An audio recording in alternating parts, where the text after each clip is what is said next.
रसूलुल्लाह की तकमील मारिफत है मोहब्बत रसूलुल्लाह की है बंदगी खुदा की है इताअत रसूलुल्लाह की है बंदगी खुदा की है इताअत रसूलुल्लाह की अतिअल्लाह व अतिअर रसूल তার নবীর ইতাআত করলে জিন্দেগি বন্দী হয়ে যায়। যাদের ভেতরে নবীর ইতাআত এসে যায় তাদের গোটা জিন্দেগিটাই বন্দী হয়ে যায়। এই কারণে আল্লাহ তাআলা আল্লাহর কালাম যেখানে আল্লাহ পাকের ইতাআতের কথা বলেছেন সেখানে নবীর ইতাআতের কথা বলেছেন। আল্লাহর কোরআনের আরেকটা যুগল বর্ণনা হলো যেখানে আল্লাহ তাআলা আল্লাহর গোলামি করার আদেশ করেছেন, আল্লাহ তাআলা যেখানে আল্লাহর গোলামি করার আদেশ করেছেন আল্লাহ তাআলা সেখানে মা বাবার খেদমত করার আদেশ করেছেন। وَقَضَى رَبُّكَ أَلَّا تَعْبُدُوا إِلَّا إِيَّاهُ وَبِالْوَالِدَيْنِ إِحْسَانًا ইবাদত করবা আল্লাহ আর খেদমত করবা বাবা মা, ইহসান করবা বাবা মা। আল্লাহর কালামে আল্লাহর ইবাদতের সাথে মা বাবার খেদমত অথবা মা বাবার সাথে ইহসানকে জোড়া বানালেন কেন? তার বহু কারণের ভেতরে একটা কারণ হলো সন্তানকে মা বাবা মহব্বত করে সবচেয়ে বেশি, বান্দাকে আল্লাহ মহব্বত করে 1000 কোটি গুণ বেশি। আল্লাহু আকবার। অর্থাৎ আমাদেরকে আমাদের মা বাবার চিনতে ভালোবাসার কেউ নাই। ভাইয়ের ভালোবাসার চেয়ে মা বাবার ভালোবাসা পাওয়ার বেশি, বীরের ভালোবাসার চেয়ে মা বাবার ভালোবাসার পাওয়ার বেশি, বাবার ভালোবাসার চেয়ে মার ভালোবাসার পাওয়ার বেশি। মা বাবা উভয়ের ভালোবাসা সবচেয়ে পাওয়ারফুল ভালোবাসা। মা বাবার ভালোবাসা সবচেয়ে বেশি, এ কারণে মা বাবার হক সবচেয়ে বেশি। মা বাবা আমাদেরকে ভালোবাসা অধিক থাকার কারণে কঠিন সময় আমাকে আপনাকে আব্বা আম্মা লালন পালন করেছে। যখন আপনার আমার পাশে কেউ ছিল না, আল্লাহ পাকের রহমত আর মা বাবার খেদমত। বাচ্চা ছিলাম, বাচ্চার সময় আল্লাহ পাকের রহমত আমাদেরকে হেফাজত করেছে। মায়ের পেটে আল্লাহর রহমতে আমাদের হেফাজত হয়েছে।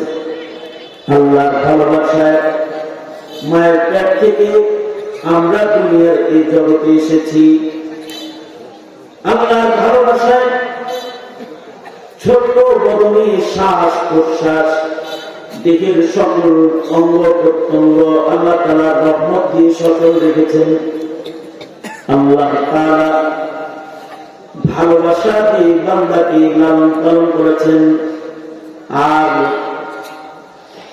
জন্মের পরে এই অচল মানুষটার খেদমত ভালোবাসা মা বাবার অন্তরে প্রতিদিন আল্লাহ তাআলা মা বাবা দিয়া বাচ্চার খেদমত করাইছেন।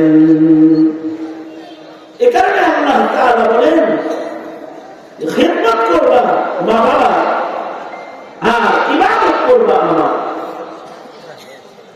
বাচ্চা বয়সে তোমার উপরে ইবাদতের হুকুম ছিল না, তোমার প্রতি ছিল আমার ভালোবাসার নির্দেশনা। যখন বালেগ হয়েছে এবার তুমি মুকাল্লাফ, তোমার উপরে আমার ইবাদত ফরজ। তুমি যতদিন ইবাদত করার ব্যাপারে অযোগ্য ছিলে, দুর্বল ছিলে, তখন দুইজন তোমাকে ভালোবাসা দিয়ে তোমার খেদমত করেছে। এবার তুমি তাদের খেদমত করো। ইবাদত করবা আমি আল্লাহ, আর খেদমত করবা মা বাবা। আশ্চর্য বিষয় হল হাদিস শরীফের ভেতরে আল্লাহ নবী আল্লাহর ভালোবাসাটা আমাদের জন্য কেমন এইটা বোঝার জন্য নবী বারবার মায়ের ভালোবাসা, বাবার ভালোবাসাকে উপমা হিসেবে পেশ করেছে। বুখারী শরীফে আছে এক গাজওয়া থেকে সাহাবায়ে কেরাম কিছু কাফেরকে বন্দী করে নিয়ে এসেছে। যাদেরকে বন্দী করে এনেছে তাদের ভেতরে কিছু মহিলাও আছে, যে মহিলাগুলা গ্রেফতার হয়েছে। এই মহিলাদের ভেতরে একটা মহিলা যেমন আছে যে তার বাচ্চা তালাশ করতেছে, অর্থাৎ তার দুধের বাচ্চা, শিশু বাচ্চা যুদ্ধের ময়দানে সে হারিয়ে ফেলেছে। সাহাবায়ে কেরাম যখন মহিলাদেরকে বন্দী করে রেখেছে, হঠাৎ করে এই মা মহিলাটা যুদ্ধের ময়দানে তার বাচ্চাকে দেখতে পেয়েছে। আর মা তার বাচ্চা দেখার সাথে সাথে পাগলের মতো বাচ্চার দিকে দৌড় দিয়েছে, বাচ্চাটাকে বুকে নিয়েছে, নিজের স্তনের দুধ বাচ্চাকে পান করাইছে। মা যে নিজে বন্দি এ কথা মা ভুলে গেছে।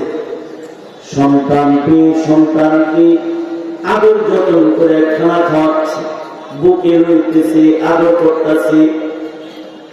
সাহাবায়ে কেরাম সন্তানের প্রতি মার আবেগপূর্ণ ভালোবাসা সাহাবায়ে কেরাম নজর করে তাকায় তাকায় দেখতেছে।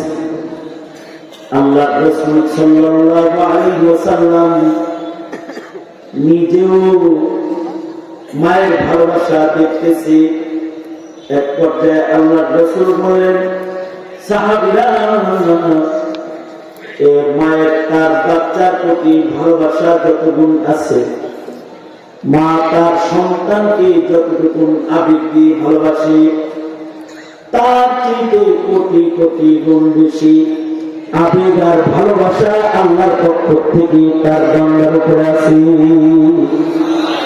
মায়ের ভালোবাসা সন্তানের জন্য আর কেন, তার চেয়ে আল্লাহর ভালোবাসা বান্দার জন্য কোটি কোটি গুণ বেশি। আল্লাহ রাসূল সাল্লাল্লাহু আলাইহি ওয়াসাল্লাম একবার সাহাবায়ে কেরাম নবীজির সাথে চলছেন। এক সাহাবীর মাথার উপরে পাখি কিচির মিচির করতেছে। আল্লাহ রাসূল সাহাবীদেরকে বললেন, এই সাহাবীরা, তোমাদের মধ্যে কেউ কি এই যে পাখিটা মাথার উপরে উঠতেছে, মা পাখি, এর বাচ্চা কি কেউ এনেছো? যে সাহাবী পাখির বাচ্চা চুরি করছে সে বলে, আনা ইয়া রাসূলুল্লাহ, ও আল্লাহর নবী, আমি আছি, আমি এই মা পাখির বাচ্চাকে বাসা থেকে নিয়ে আসছি, কারণ পাখির কিচির মিচির আওয়াজ আমার পছন্দ। আল্লাহর রাসূল বললেন, এই সাহাবী, মায়ের হৃদয়ে আল্লাহ তাআলা বাচ্চার মুহাব্বত দান করেছেন। তুমি তার বাচ্চাগুলোকে নিয়ে এসেছো, তার মায়ের কষ্ট হইতেছে, দেখেন, যাও, মাকে বাচ্চা বিচ্ছিন্ন করে তুমি কষ্ট দিবা না, কারণ মায়ের হৃদয়ে বাচ্চার মুহাব্বত আল্লাহ তাআলা দান করেছেন। যাও, তুমি এই মায়ের বাচ্চাগুলোকে ফেরত দিয়ে আসো। সাহাবীর সাথে সাথে পাখির বাচ্চাগুলোকে তার মায়ের কাছে ফেরত দিয়ে দিল, চাদরটা সরাই দিল। মা এসে বাচ্চাগুলার উপরে সুন্দর করে ডানা মেলে বসে গেল, আর নীরব হয়ে গেল। আল্লাহ রাসূল বলেন, সাহাবীরা দেখছ, বাচ্চার কাছে পাওয়ার পরে তার মা কত শান্তি পেয়েছে। তোমাদেরকে আল্লাহ তাআলার কাছে গেলে তার চেয়ে 1000 কোটি গুণ বেশি শান্তি পাবে। মুহাদ্দিসিন বলেন, বান্দা আল্লাহর কাছে যাবে কেমনি? আল্লাহর কাছে বান্দা যাবে ইবাদতের মাধ্যমে, ঈমানের মাধ্যমে, ইবাদতের মাধ্যমে। বান্দা রবের কাছে যখন চলে যাবে, মা বাচ্চা পায় যতটুকু সন্তুষ্ট, আল্লাহ তাআলা তার বান্দারে পাইলে তার চেয়ে বেশি সন্তুষ্ট হয়ে যায়। আল্লাহ রাসূল আরেক হাদিসে এভাবে মায়ের ভালোবাসা দিয়ে আল্লাহ ভালোবাসা বোঝালেন।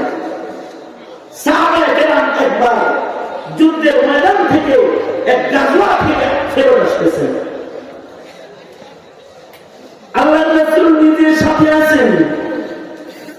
হঠাৎ করে দেখলেন এক মহল্লার পাশ দিয়ে সাহাবায়ে কেরাম অতিক্রম করছেন।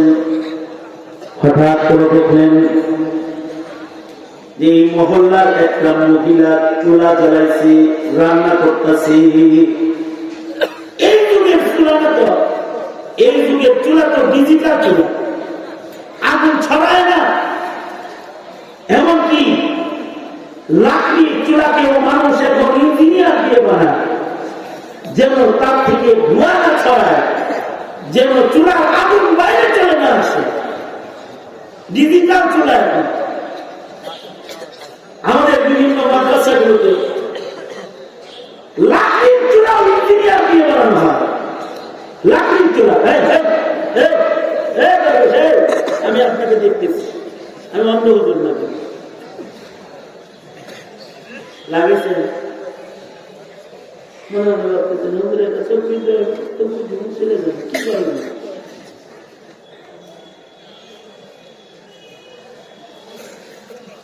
আহমকের পরিচয় দেওয়া ভালো, নাকের কাছে বসে অন্যমনস্ক হওয়া ভালো। ইমামে আজম আবু হানিফা রাহমাতুল্লাহ আলাইহি ইমাম মুহাম্মদকে উঠায় দিতেন, শুধু নড়াচড়া করতে জন্য পিছনে যান।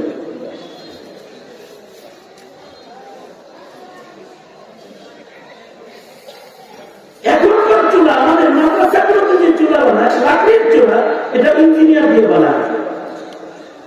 ইঞ্জিনিয়ার দিয়ে বানাইলে কি লাভ হয়? ইঞ্জিনিয়াররা এই চুলার ধোঁয়া বের হওয়ার জন্য আলাদা পাইপ দিয়ে রাস্তা করে দেয়, যে ধোঁয়া দিয়ে পাখির ঘর অন্ধকার হয় না, কালি হয় না। চুলার আগুনগুলো চুলার ভেতরেই থাকে, বাইরে যায় না, লাকড়ির চুলা। কিন্তু সেই যুগ ১,৫০০ বছর যুগে তারা তো ইঞ্জিনিয়ার ছিল না। 3টা পাথরের উপরে পাতিল দিছে, পাতিল দিয়া নিচে লাকড়ি ধরে মানুষ। মা এরকম 3টা পাথরের উপরে পাতিল বসায় রান্না করতেছে। পাক দিয়া আল্লাহর রাসূল গাজওয়া থেকে ফেরত আসতেছেন। আল্লাহর রাসূল দেখলেন মা রান্না করতেছে, রান্নার সময় বাতাস বইছে, প্রবল বাতাস। এ মায়ের একটা সন্তান আছে, যে সন্তানটা দূরে মা খেলনা দিয়ে বসায় রেখেছে। মায়ের বিচ্ছেদে সন্তানটা বারবার দূর থেকে মায়ের কাছে আসে। মা রান্না বন্ধ করে আবার বাচ্চাকে দূরে নিয়ে রেখে আসে। কিছু সময় পরে আবার বাচ্চাটা হামাগুড়ি দিয়ে আস্তে আস্তে মার কাছে আসে। মা আবার খেলনা দিয়ে বাচ্চাটাকে চুলা থেকে আবার দূরে নিয়ে বসায় দিয়ে আসে। সাহাবায়ে কেরাম দৃশ্য দেখতেছেন। আল্লাহর রাসূল বলে, সাহাবীরা এই মার দিকে নজর করে তাকায় দেখো, নিজের হাতে মার চুলা জ্বালাইছে। তার চুলার কোন আগুনের ফুলকি যেন বাতাসে উড়ে তার সন্তানের গায়ে না যায়। এজন্য মায়ের কত যত্ন, সন্তানকে বারবার চুলার কাছ থেকে দূরে নিয়ে বসায় দিয়েছে। আবার সন্তান ফেরত আসে তো আবার মা সন্তানকে নিয়ে দূরে বসায় দিয়াস।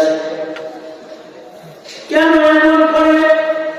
মায়ের হৃদয়ে এই বাচ্চার জন্য একটা গভীর ভালোবাসা আছে, যে ভালোবাসার কারণে মা চায় না যে তার হাতে জ্বালানো চুলার কোন আগুনের ফুলকি তার পেটে বাচ্চার গায়ে লেগে যাক। আল্লাহ রাসূল বলেন, এই মা যেমন পেটের সন্তানের গায়ে আগুনের ফুলকি লাগুক এটা চায় না। সাহাবীরা, তোমার আমার মালিক মহান আল্লাহ, তিনিও আগুনের একটা চুলা, দোজখের চুলা জ্বালাইছেন, যে আগুনের চুলার ভেতরে মহান আল্লাহ অপরাধীদেরকে ফেলবেন।